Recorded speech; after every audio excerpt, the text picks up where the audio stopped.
Okay, this is the 6430. It'll ram me right into the back end of that tractor.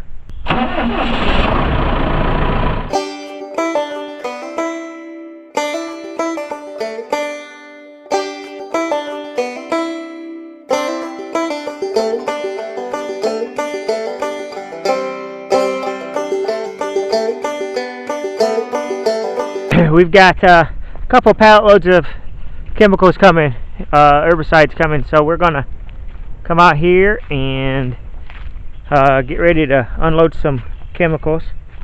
And we have Lemuel's up in the tractor already. Abby's right here. It's hard to see her in the sun. And I'm right here. So I still have my house clothes on because I don't know, I went in for supper, actually lunch. It's like 5 o'clock in the afternoon, but I went in for lunch and had lunch, and now we're just going to run out here and get these chemicals off real quick. So I might show you the tractor here, and then we'll get some footage of unloading a couple pallets of it's just herbicides for some corn and beans. Okay, this is the 6430. If you want a close up here, here's our pallet forks for it. These are awful handy when unloading pallets. And of course they're adjustable width.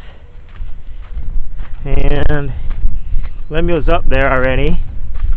Lemuel has a buddy seat here, and he's waiting because he has his house closed too. Tell him what you're going to do, Lemuel. Me and Papa are going to be up here, getting the pallets off the semi. There's Papa, the Brown Ranger. I don't think it's a semi. I think it's just a trailer. So. Yeah. Okay. Well, I'm going to let Papa load up, and we'll wait for the trailer to get here. When I was the ripe old age of 10, and my big monster tractor, the Ford 3000, it came out with 12 by 28 tires on the rear, and I dreamed of having the big optional tire of 13.6 by 28, or the maximum that they had was a 16.9 by 24. And I never got that. That's the size of tire that was on my rear tire. So the tires on the back of that Ford 3000, the big ones that you couldn't even afford, that was the size of the front tires on that tractor. Yeah. That was the size. So the back tires on that tractor was no bigger than that. Yeah. That was a Ford 3000? Ford 3000. Is that what you got caught in the PTO of? No, I got caught in PTO of a TO20, a Massey Ferguson TO20. The hydraulic wouldn't lift on that tractor unless the PTO was running. So you had to have the PTO running for the hydraulics to work. Oh. So when you're putting on your 3-point hookup implement, you started your PTO shaft so your hydraulic could lift. So anytime the hydraulics were active and live, the PTO was live. Yeah. And being a quality machine it had no PTO cover. So to hook up your implement when you're on your own, you get around behind between the lift arms and put the lift arms on your disc. You pick them up and put them on, so you get between the lift arms. Little did I know, my Bill overall pants bumped up against that stub. And you wouldn't think a stub PTO shaft would catch anything, but that stub caught in my Bill overall legs and wound up. It wound up and rammed me right into the back end of that tractor. Which shoulder did it hurt? I don't know. It was your right shoulder, wasn't it? I think so. Yeah. Whichever one's the lowest now.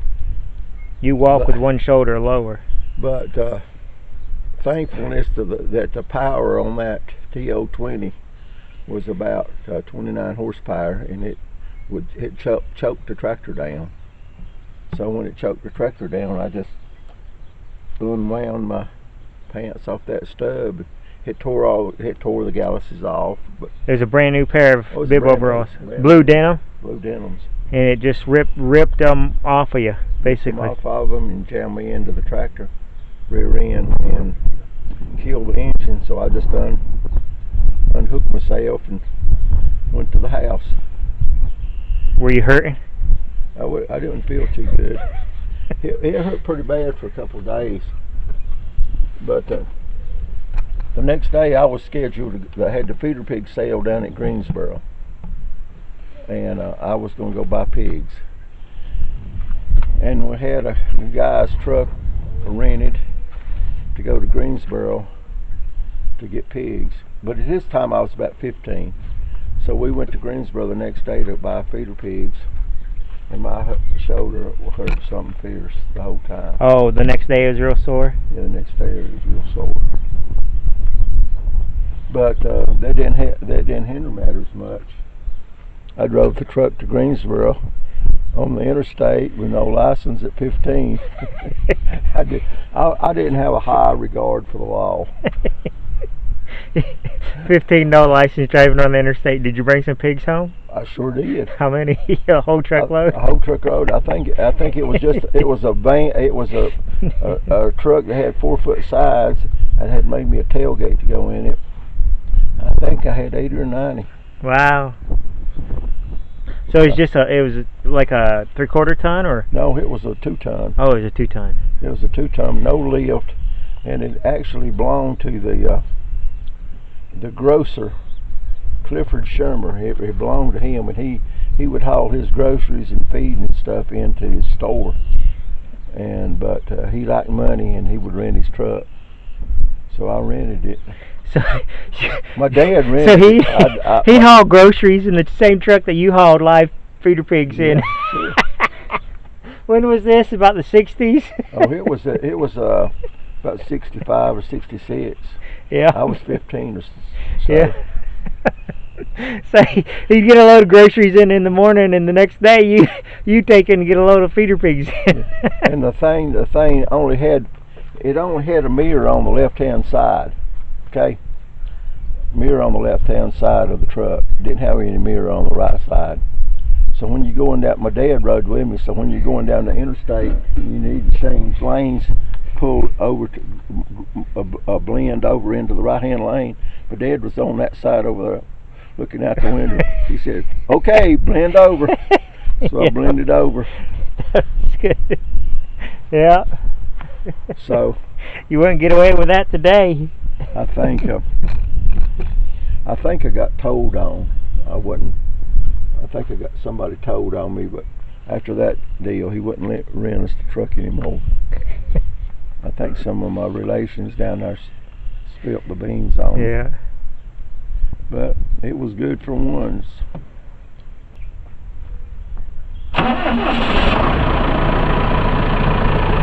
Right there he is.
Okay, this is going to be our chemicals for the year, and I don't know.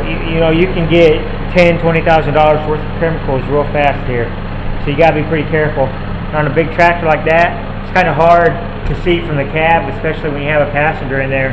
So it's kind of hard to see what's going on. But so I give them directions. That thing's real powerful and mobile, you know, so it's not like you can have a forklift out there. That thing's so powerful and it's pretty fast. It's good for bales, but this precision work's kind of difficult. So you have to be real careful because it's hard to see, it's more fragile, and you could literally do $2,000 worth of damage within just 1 inch going the wrong way. So we're going to get this in here and we'll pack it all together. We'll pack it back in the back, and here in about a month and a half we're going to be using this stuff. So. Okay, we're back inside now. If you want to watch one of our other videos, click here and here. If you want to subscribe, click right here. And like and comment. Thanks for watching.